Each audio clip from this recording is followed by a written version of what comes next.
Students, we are continuing Unit 5 carboxylic acid and aliphatic amines. उसमें अपना जो previous structure and uses of some common compounds of carboxylic acid previous video आपने देख लिया होगा। उसमें करीब करीब अपने 8 ऐसे कंपाउंड जो थे जो कॉमन कंपाउंड्स है कार्बोक्सिलिक एसिड डेरिवेटिव, वो हमने प्रीवियस वीडियो, जिन बच्चों ने नहीं देखा वो पहले वाला वीडियो देख लीजिए। आज उसी के कंटिन्यूएशन में जो नेक्स्ट कंपाउंड है वो है बेंजाइल बेंजोएट। देखिए स्टूडेंट्स, बहुत सिंपल सा है। बेंजाइल जो वर्ड आया ये वाला, ये आप ऐसे याद रख सकते हैं। टोलुइन आपको याद हो, बेंजीन पे जब CH3 होता तो इसको अपन टोलुइन बोलते हैं, और टोलुइन में से अगर एक H कम कर देते तो इसको अपन बोलते हैं बेंजाइल। Remember, benzyl. और बेंजोएट क्या होता है? बेंजीन पे ईस्टर ग्रुप। तो यहां तक तो आपका ये बन गया ये वाला बेंजोएट। तो यहां तक ये बेंजोएट है ना। O8 किसके लिए आता है? ईस्टर के लिए। तो CO आगे R आ ही जाएगा अपना आप ही। और इधर वाला जो पार्ट है ये टोलुइन में से एक H कम होके आगे, तो ये बेंजाइल और ये बेंजोएट, इसीलिए इसका नाम पड़ गया बेंजाइल बेंजोएट। ठीक है, IUPAC भी लिख सकते हैं लॉन्गेस्ट चेन में, या इसको एरोमेटिक मान लीजिए। ये सब्स्टिट्यूएंट में आपका बेंजाइल है, ये बेंजाइल बेंजोएट। ठीक है, और या फिर सिर्फ इसी को 1 दीजिए तो ये आपके उसमें आ जाएगा benzyl as a VIP substituent आ जाएगा, और ये आपका साथ में 1 फिनाइल होके मीथेनोएट हो जाएगा। ठीक है, दो पॉसिबिलिटीज है। Now comes to uses for topical. पहला जो सबसे इंपॉर्टेंट ट्रीटमेंट इसका यूज है बेंजाइल बेंजोएट का, वो है topical treatments in human beings for scabies में यूज होता है। और सेकंड है used as excipients in some testosterone replacement में, जो हार्मोन्स होते हैं उसकी रिप्लेसमेंट मेडिसिन में भी इसका इंपॉर्टेंट रोल होता है। तो उसमें एज ए एक्सिपिएंट यूज किया जाता है, तो testosterone replacement medicine therapy. It also present in asthma medicines, whooping cough drugs के अंदर भी ये प्रेजेंट होता है। तो अस्थमा वाली मेडिसिन्स और वोपिंग कफ ड्रग में भी ये एज ए इंग्रेडिएंट आपका जो है प्रेजेंट होता है। नेक्स्ट आइए, used in after shave lotion में भी एक्टिव इंग्रेडिएंट रहता है। शैम्पू, क्लींसर, परफ्यूम, मॉइस्चराइजर, जहां पे भी आपको मॉइस्चराइज यानी कि स्किन को सॉफ्ट रखना हो तो मॉइस्चराइजर के फॉर्म में, और नेल पॉलिश में भी इसको यूज किया जाता है। ठीक है, used in after shave lotion, shampoo, cleanser, perfume, moisturizer and nail polish में इसको यूज करते हैं। Next, used in insecticide. Insecticide जो बनते हैं जितने भी प्रोडक्ट होते हैं उन प्रोडक्ट में भी एज ए इंग्रेडिएंट यूज किया जाता है। उसके बाद used in mosquito and ticks repellent. ठीक है, ये जो ओडोमास वगैरह इसी तरह के जो भी मॉस्किटोज के जो प्रोडक्ट आते हैं उसमें मॉस्किटो और टिक रिपेलेंट्स के लिए भी benzyl benzoate as a ingredient use किया जाता है। यूज्ड एज सॉल्वेंट में भी इसका इंपॉर्टेंट रोल है फॉर सेल्यूलोज डेरिवेटिव्स के लिए, number 1, and plasticizer in perfume industry में बेंजाइल बेंजोएट को यूज करते हैं। तो ये बच्चों कंप्लीट यूज आपके बेंजाइल बेंजोएट के। यस स्टूडेंट्स, नेक्स्ट कंपाउंड है डाइमिथाइल थैलेट। डाइमिथाइल थैलेट का देखिए स्ट्रक्चर कैसे होगा। थैलिक एसिड का स्ट्रक्चर आप याद रखिए, और ऑर्थोथैलिक एसिड स्पेशली। ऑर्थो का मतलब दो एडजेसेंट कार्बन पे आप COH ग्रुप लगाएं तो इसको बोलते हैं थैलिक एसिड। थैलिक एसिड में PN साइलेंट रहता है तो आप इसको थैलिक एसिड बोलेंगे। और थैलिक एसिड में से जैसे ही आप H+ इसमें से हटा देंगे तो वो थैलेट बन जाएगा। तो ये आपका बन गया थैलेट। ठीक है, तो यहां तक आपका देखिए, जहां मैं रेड अंडरलाइन कर रहा हूं, यहां तक आपका थैलेट हो गया, और इसके ऊपर ये 2 मिथाइल ग्रुप आ गए जिसको बोल देंगे डाइमिथाइल थैलेट। ठीक है, डाइमिथाइल थैलेट, ये इसका स्ट्रक्चर हो गया। Now comes to uses. Uses के अंदर पहला है used as anti parasitic drug. जितनी भी एंटी पैरासाइटिक ड्रग्स होती है, ठीक है, उसके अंदर एज ए इंग्रेडिएंट इसको यूज करते हैं। पैरासाइटिक इंफेक्शन कौन कौन से हो सकते हैं? कॉज्ड बाय निमेटोइड्स पैरासाइटिक इंफेक्शंस करते हैं, cestodes, trematodes and protozoa. Protozoa के अंदर आप देखिए अमीबा है ना, प्लाज्मोडियम, ये सारे आ जाएंगे। ये सारे पैरासाइटिक इंफेक्शंस कहलाते हैं। तो इसके ड्रग में as a anti parasitic drug में dimethyl phthalate as a ingredient use होता है। Used for treatment of rickettsial infection, in very important, rickettsial infection में भी जो है वो डाइमिथाइल थैलेट का यूज होता है। तो this one is more use. Now see, used as insect and mosquito repellent. ये भी जिस तरह से आपका प्रीवियस प्रोडक्ट था उसी तरह से ये भी आपका इंसेक्ट और मॉस्किटो रिपेलेंट के इंग्रेडिएंट में यूज होता है। Used for form of cream, aerosol and lotion. Creams, aerosol और लोशन में भी इसको यूज करते हैं। Used as plasticizer, solvent and fragrance ingredient, यानी कि प्लास्टिसाइजर में, सॉल्वेंट में और फ्रेग्रेंस में भी ये यूज होता है एज इंग्रेडिएंट। नेक्स्ट, इन हेयर केयर प्रोडक्ट, ठीक, उसमें भी इसको यूज करते हैं। आफ्टर सेव लोशन में भी इस एज ए इंग्रेडिएंट इसको यूज करते हैं आपके डाइमिथाइल थैलेट को। और वेटरनरी मेडिसिन जो एनिमल्स के लिए होती है, वेटरनरी मेडिसिन, उसमें प्लास्टिसाइजर का भी ये वर्क करता है। Also work as a plasticizer in photographic film, photographic film में भी एज ए प्लास्टिसाइजर। और जो मेडिसिन में ब्लिस्टर पैकिंग, दो तरह की पैकिंग होती है, स्ट्रिप पैकिंग और ब्लिस्टर पैकिंग, तो ब्लिस्टर पैकिंग में भी जो है वो डाइमिथाइल थैलेट यूज होता है। यूज्ड इन टूथब्रशेस, टूथब्रशेस बनते हैं उसमें भी इसको यूज करते हैं सॉफ्टनेस के लिए। और solvent for resin, natural resin जितनी भी होती है उसको डिसॉल्व करने के लिए एज ए सॉल्वेंट आपका डाइमिथाइल थैलेट, तो उसको सॉल्वेंट फॉर रेजिन्स।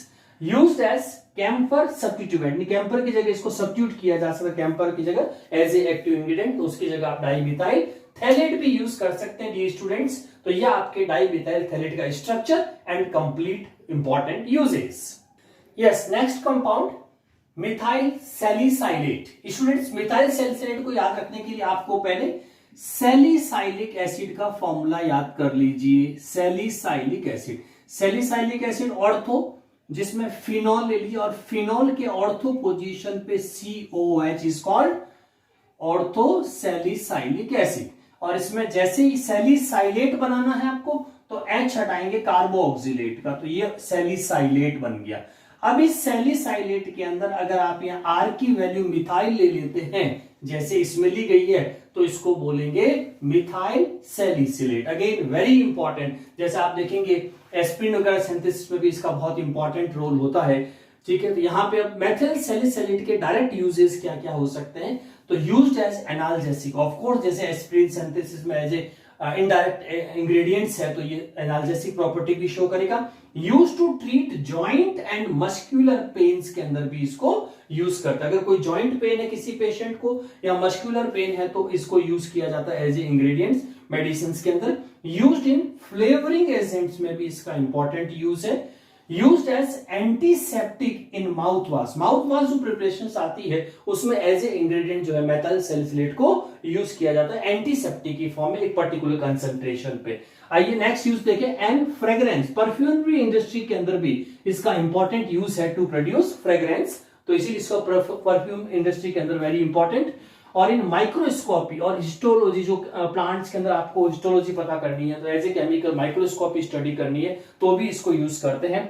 और in relief of aches and pains जो होते हैं, किसी तरह का जो पेन्स होता है, ऑर्थराइटिस पेन्स वगैरह होते हैं, उसमें भी इसको यूज किया जाता है। और यूज्ड इन एंटी फंगल, इसकी एंटी फंगल एक्टिविटी भी होती है, इसीलिए एंटी फंगल मेडिसिन में भी इसको यूज करते हैं। तो ये आपके complete uses of methyl salicylate with structure. Next compound है acetyl salicylic acid, very famous, जिसको आप एस्पिरिन कहते हैं, एस्पिरिन, ओके। तो इसको केमिकल नेम एस्पिरिन का है, एसिटाइल सैलिसाइलिक एसिड। इसके लिए आप क्या करो, सैलिसाइलिक एसिड याद रखो, जैसा अभी मैंने बताया था, पहले फिनॉल और फिनॉल के ऑर्थो पोजीशन पे कार्बोक्सिलिक एसिड ग्रुप, तो इसको बोलेंगे सैलिसाइलिक एसिड। अब सैलिसाइलिक एसिड में जो फिनॉल का H है, यहां पे एसिटाइलेशन अगर अपन करा देते हैं, ठीक है, फिडेलक्राफ्ट या किसी में भी एसिटिक एनहाइड्रेट एसिटाइल क्लोराइड से H पे फिनोलिक की एसिडिक प्रॉपर्टी होती है, तो ये कंपाउंड आते हैं आपका ये एस्पिरिन, जो ये रहा स्ट्रक्चर सेम, ठीक है। तो इसको बोलते हैं एसिटाइल सैलिसाइलिक एसिड। यूजेस देखिए, use to treat pain, fever and inflammations, तीनों में सबसे फेमस है एस्पिरिन, जो सब में काम आती है almost. Use to treat pain, fever and inflammation. Used as analgesic for acute pain, acute pain में भी इसको यूज करते हैं। ट्रीटमेंट ऑफ माइग्रेन्स, माइग्रेन्स में भी इसको ले सकते हैं। इन न्यूरोपैथिक पेन जितना भी होता है उसमें भी आप ये acetyl salicylic acid as a ingredient use होता है। Used in anti inflammatory, used as anti inflammatory agents, यानी कि इसको जो एंटी इंफ्लामेटरी ड्रग्स होती है उसके अंदर भी इसको यूज करते हैं। स्पेशली जो रूमेटॉइड्स, आर्थराइटिस पेन्स जो होते हैं उसमें ये काफी इंपॉर्टेंट होती है। और treatment of heart attack, heart attack में भी इसको जो है पेशेंट को दिया जाता है। और veterinary medicine, used in veterinary medicine में भी इसको यूज करते हैं। इनहिबिट प्लेटलेट, ये इंपॉर्टेंट, इनहिबिट प्लेटलेट एग्रीगेशंस, यानी कि इंटरनल कहीं क्लोटिंग अगर हो जाए तो उसको रोकती है। Decrease the blood clotting internally, ठीक है। Treatment of coronary artery disease के जो ट्रीटमेंट होता है उसमें भी ये आपका मिथाइल एसिटाइल सैलिसाइलिक एसिड को यूज करते हैं। और ट्रीटमेंट ऑफ मायोकार्डियल इन्फ्रैक्शंस के अंदर भी इसको यूज, ये कुछ इंपॉर्टेंट यूज है, रिकैप देख लीजिए। Treatment of pain, fever, inflammation, analgesic for acute pains, migraine treatments के अंदर, neuropathic pains, anti inflammatory agents for rheumatoid arthritis के अंदर, treatment of heart attack used in veterinary medicines, inhibit platelet aggregation, treatment of coronary artery disease, treatment of myocardial infarction. और ये आपके complete बच्चों acetyl salicylic acid के uses.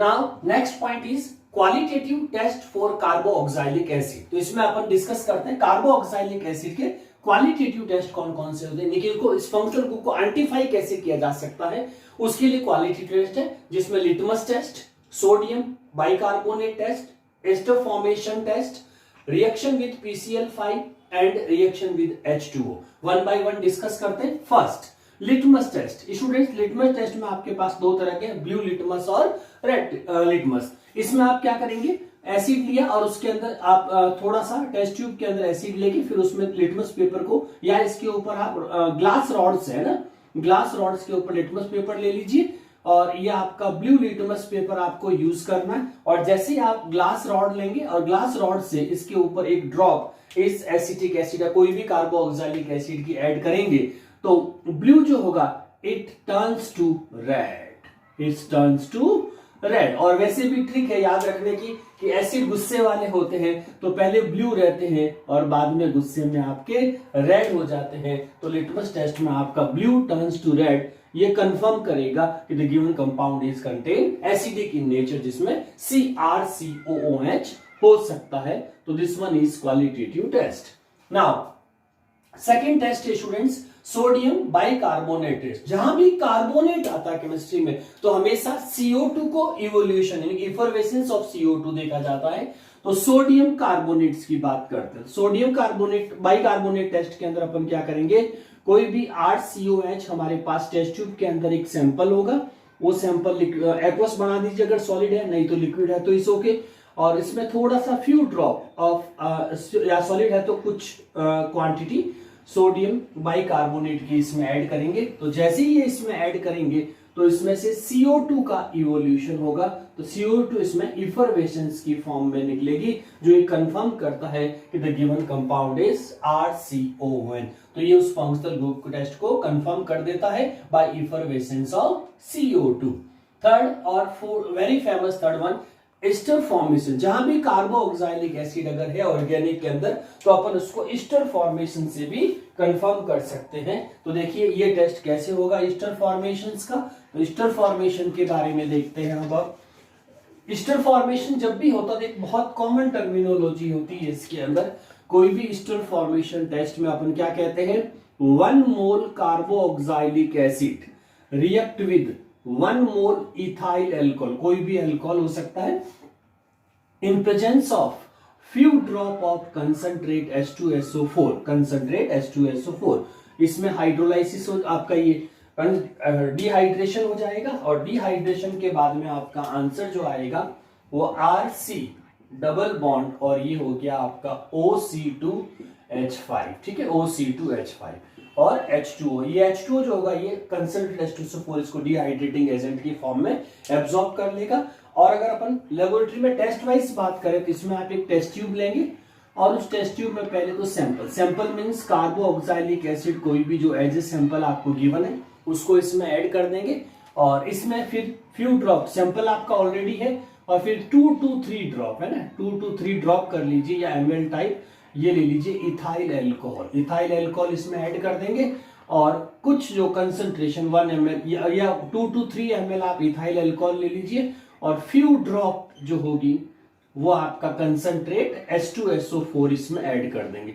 जब ये तीनों ही मिक्सचर इसमें ऐड कर देंगे तो इसको हल्का सा वार्म करिए, तो ये आपका ईस्टर, और ईस्टर फॉर्मेशंस में जैसे ही टेस्ट ट्यूब के अंदर आप देखेंगे तो इसमें जो ईस्टर फॉर्मेशंस अगर हो गया है तो इसमें फ्रूटी स्मेल आएगी, है ना, फ्रूटी स्मेल आएगी, जो ये कंफर्म करती है कि ईस्टर फॉर्मेशन इज कंप्लीटेड। और ईस्टर फॉर्मेशन का जो सोर्स है चूंकि RCOOH है, इसीलिए ये कार्बोऑक्सिलिक एसिड का कंफर्मेटरी टेस्ट भी कहलाएगा। तो इसीलिए ये आपका नेक्स्ट टेस्ट हो गया। Now comes to reaction with PCl5, very famous nucleophilic आपके सब्स्टिट्यूशन के अंदर PCl5। स्टूडेंट्स PCl5 का जब आप टेस्ट करेंगे तो इसमें आपके पास जो भी सैंपल दे रखा है उस सैंपल को आप टेस्ट ट्यूब में एक्वस सोल्यूशन ले लीजिए, या लिक्विड है तो ओके। तो ये आपका एसिड कार्बोऑक्सिलिक एसिड का सैंपल हो गया RCOOH, ठीक है। और इसी में आप कुछ क्वांटिटी जो है वो PCl5 की ऐड कर देंगे। अगर इसमें सपोज फॉर एग्जांपल आपका एसिटिक एसिड है, ठीक है, कोई भी एसिड जो ऑर्गेनिक RCOH फॉर्म में हो, और उसकी रिएक्शन जब PCl5 से कराते हैं तो PCl5 का बाई प्रोडक्ट कंफर्म होता है POCl3 प्लस HCl। ये ध्यान रखना है, कोई भी ऑर्गेनिक रिएक्शन हम पढ़ते हैं तो PCl3, PCl5 और SOCl2 के डिफाइनाइट बाई प्रोडक्ट्स होते हैं। जैसे PCl5 के डिफाइनाइट बाई प्रोडक्ट आपका POCl3 फॉस्फोरस ऑक्सीक्लोराइड और HCl होता है, और इसमें मेन प्रोडक्ट बनता है RCO मतलब CH3COCl एसिटिल क्लोराइड। अब इसमें जब आप टेस्ट ट्यूब के अंदर रिएक्शन चल रही होगी जिसमें आप ध्यान से देखिए सबसे लास्ट में क्या फॉर्मेशन हो रहा है, हाइड्रोक्लोरिक एसिड।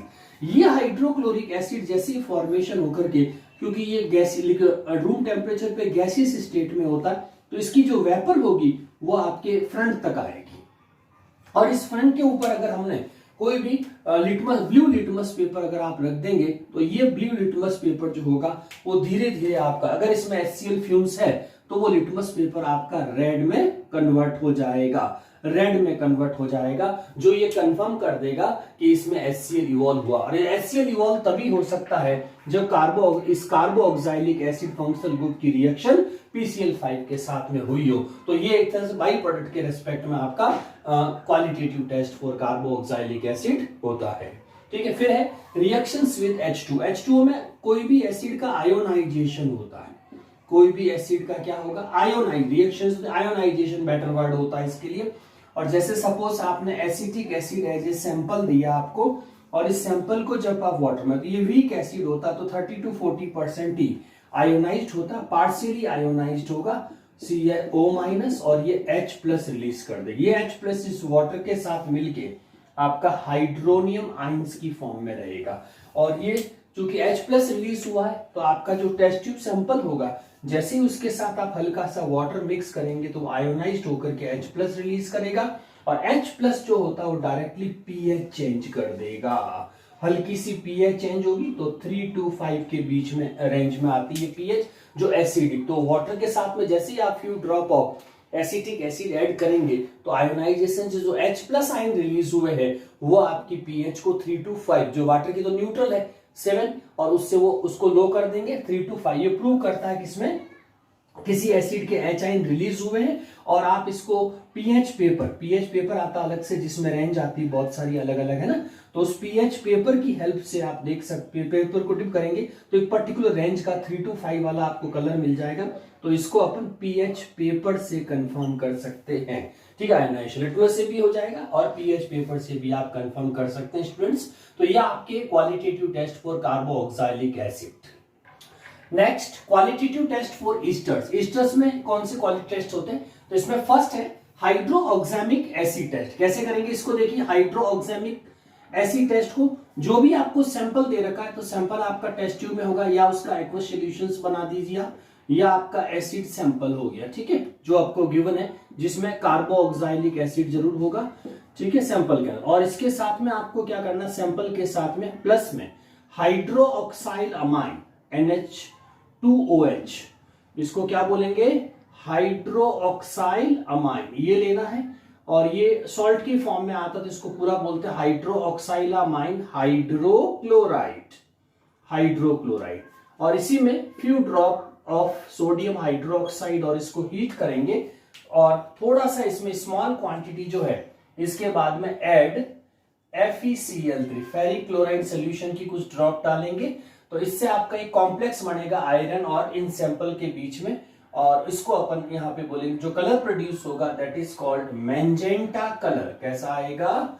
Magenta colour. और ये मैजेंटा जो कलर होगा ये आपका कंफर्म करेगा कि गिवन कंपाउंड्स के अंदर जो है वो क्या बना है, कॉम्प्लेक्स फॉर्मेशन हुआ। अब कैसे हुआ? तो प्रिंसिपली अगर रिएक्शन देखें यहाँ पर इसकी ईस्टर सैंपल के अंदर ईस्टर होगा, ये ध्यान रखना बच्चों, इसके अंदर ईस्टर सैंपल है तो ईस्टर का जब आप लेंगे तो C double bond OR dash Easter form में। इसकी रिएक्शन जब अपन, तो इसमें एक्टिव हाइड्रोजन जो होगा हाइड्रोक्साइलामाइन का, ठीक है, ये आपका एल्कोहल की फॉर्म में निकल जाएगा एज ए बाई प्रोडक्ट। तो RC double bond NH OH रह जाएगा जिसको बोलते हैं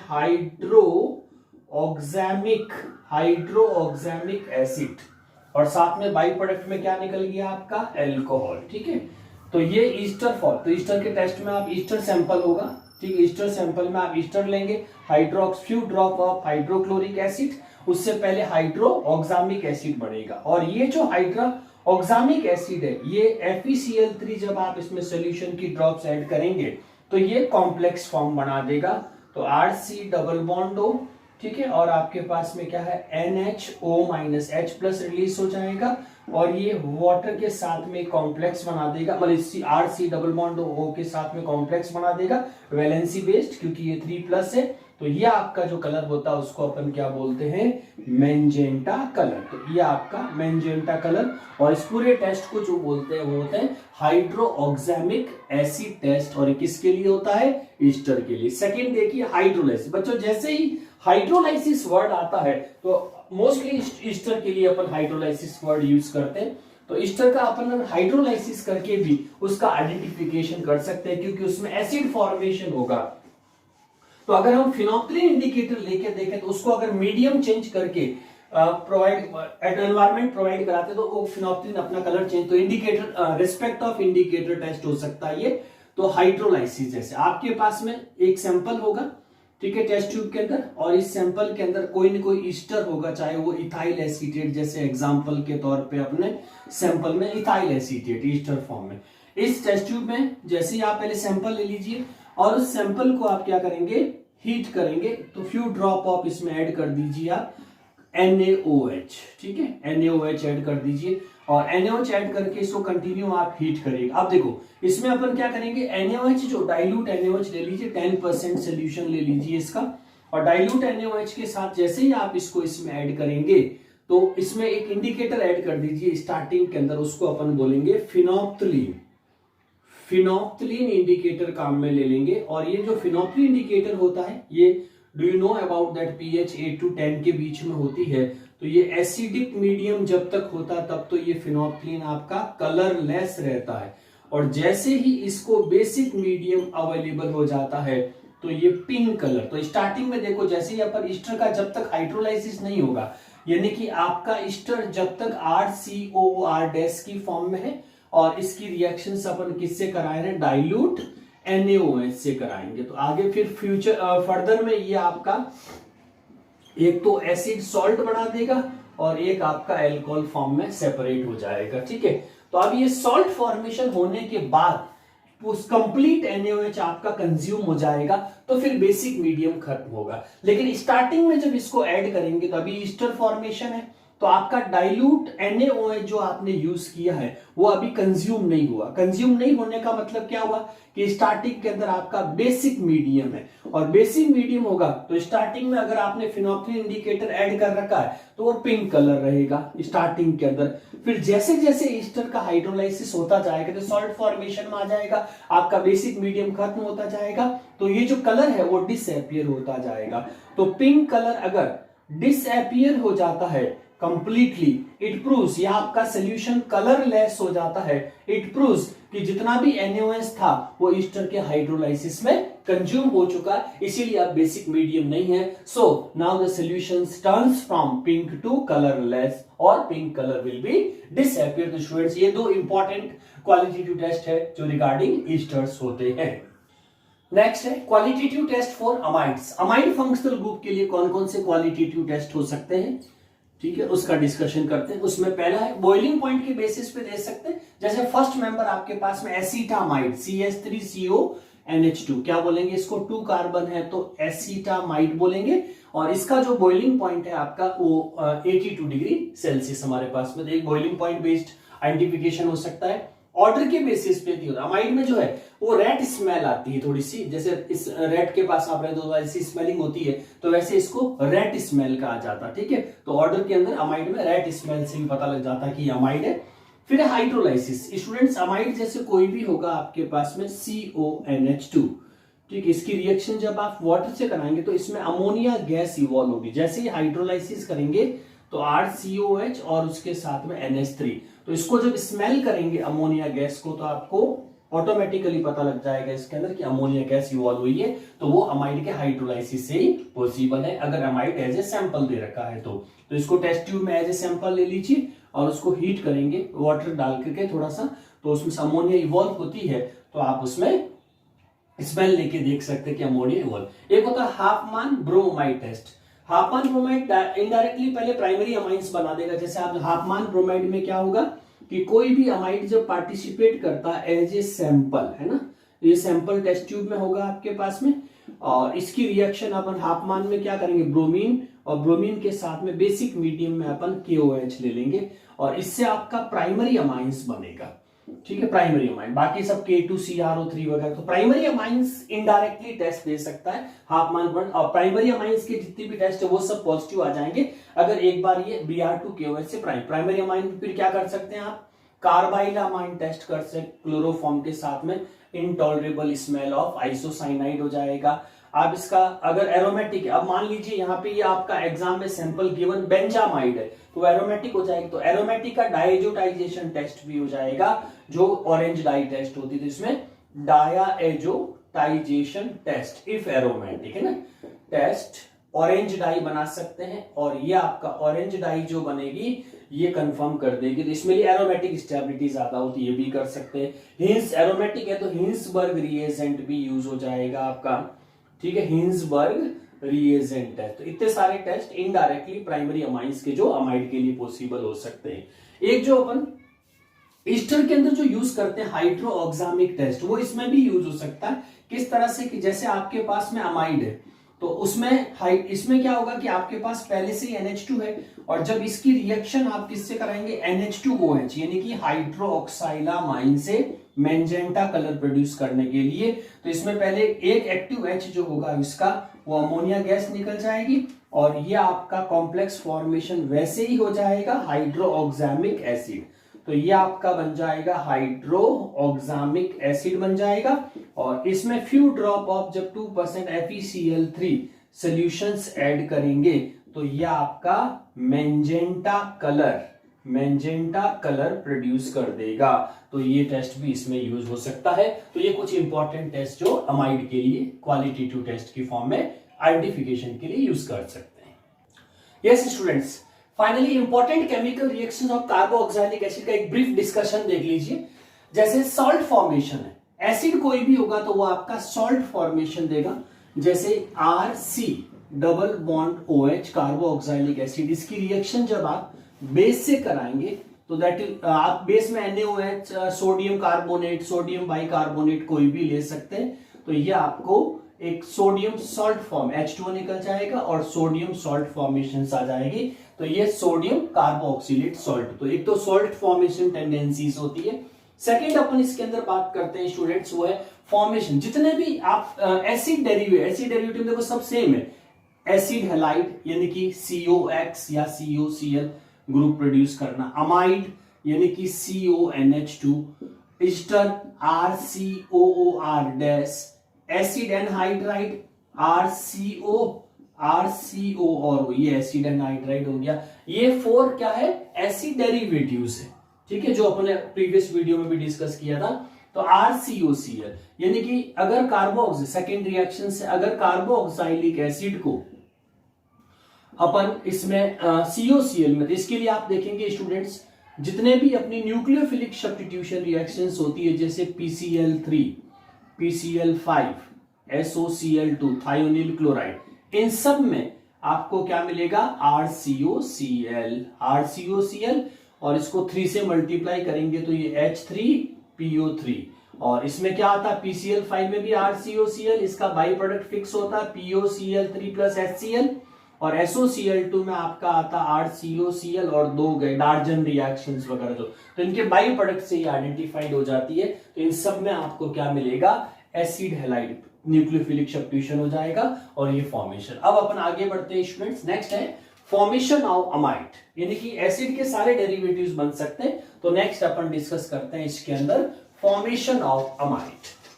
ठीक है, अमाइड का फॉर्मूला वही RCONH2, यस, अमोनिया से रिएक्शन। तो फॉर्मेशन ऑफ अमाइड्स की बात करते हैं, तो इसमें आपके पास कोई भी सैंपल जिसमें आपका एसिड होगा, और एसिड की रिएक्शन जब आप अमोनिया से करा देंगे तो पहले इंटरमीडिएट बनेगा RC double bond O, ammonium carboxylate, ammonium carboxylate, और अमोनियम कार्बोक्सिलेट को आप कंटिन्यू हीट करेंगे पार्शियल, तो ये आपका अमोनिया गैस इवॉल्व हो जाएगी।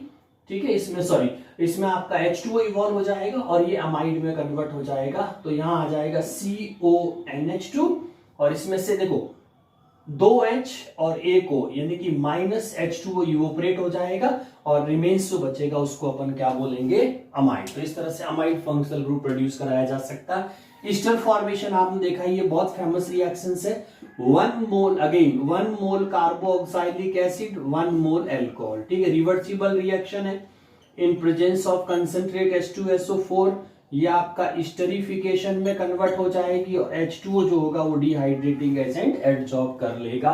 तो एस्टरीफिकेशन इज वेरी फेमस। ठीक है, अब आइए formation of acid and hydride. तो अगला रिएक्शन इसमें जो बात करते हैं बच्चों, वो है formation of acid and hydride. Yes, फटाफट सोचिए, acid and hydride means RCOCO, 2 मोल अगर कार्बोक्सिलिक एसिड से बच्चों अपन H2O निकाल देते हैं तो वो आपका क्या कहलाएगा, एनहाइड्राइड।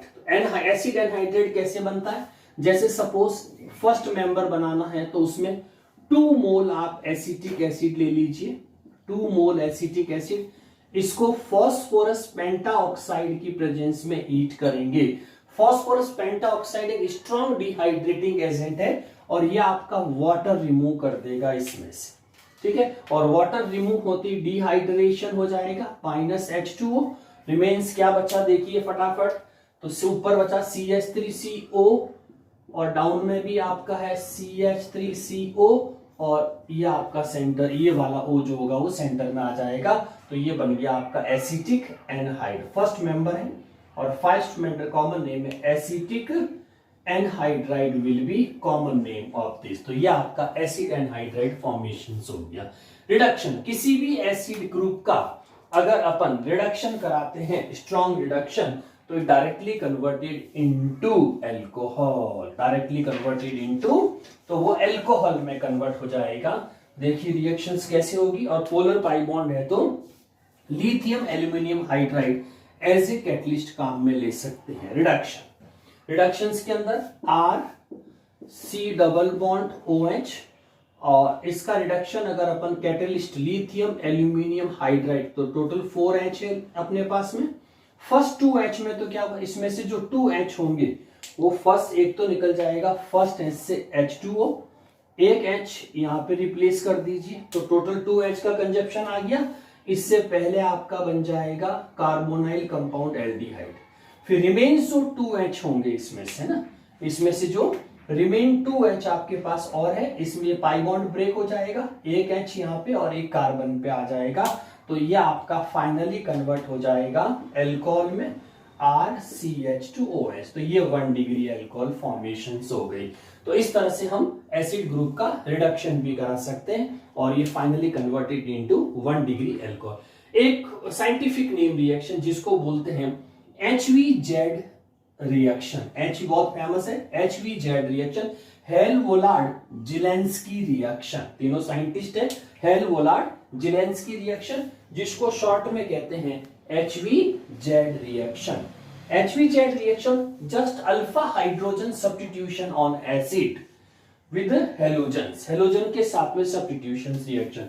तो स्टूडेंट्स अपन HVZ को डिस्कस करते हैं। HVZ reaction, Hell Volhard Zelinsky reaction. इसमें जो एसिड है, उस एसिड का जो एल्काइल ग्रुप है R, एल्काइल ग्रुप, उसके ऊपर जो अल्फा हाइड्रोजन है उसको हेलोजन के रेस्पेक्ट में, हेलोजन पे मोस्टली क्लोरो या ब्रोमो लेना है, और ये जो सब्स्टिट्यूशन कंसेप्ट होता है ये HVZ में आता है। अब एग्जांपल देखिए कैसे होगा नाउ।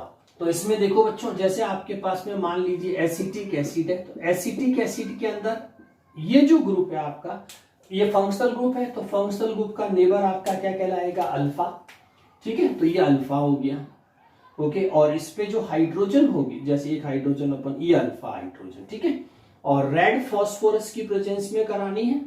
ठीक है, रेड फास्फोरस की प्रेजेंस में कराएंगे, और X2 की जो वैल्यू है वो Cl या Br ले सकते हैं, Cl2 या Br2। ठीक है, और ये अल्फा बिना कोई कैटलिस्ट, अगर अल्फा हाइड्रोजन तो एक ब्रो HCl निकल जाएगा, Cl सब्स्टिट्यूट, Br होगा तो Br आ जाएगा। ठीक है, तो ये बन जाएगा अल्फा ब्रोमो एसिटिक एसिड या अल्फा क्लोरो, तो ये आपका क्लोरो सब्स्टिट्यूट हो गया इस पे।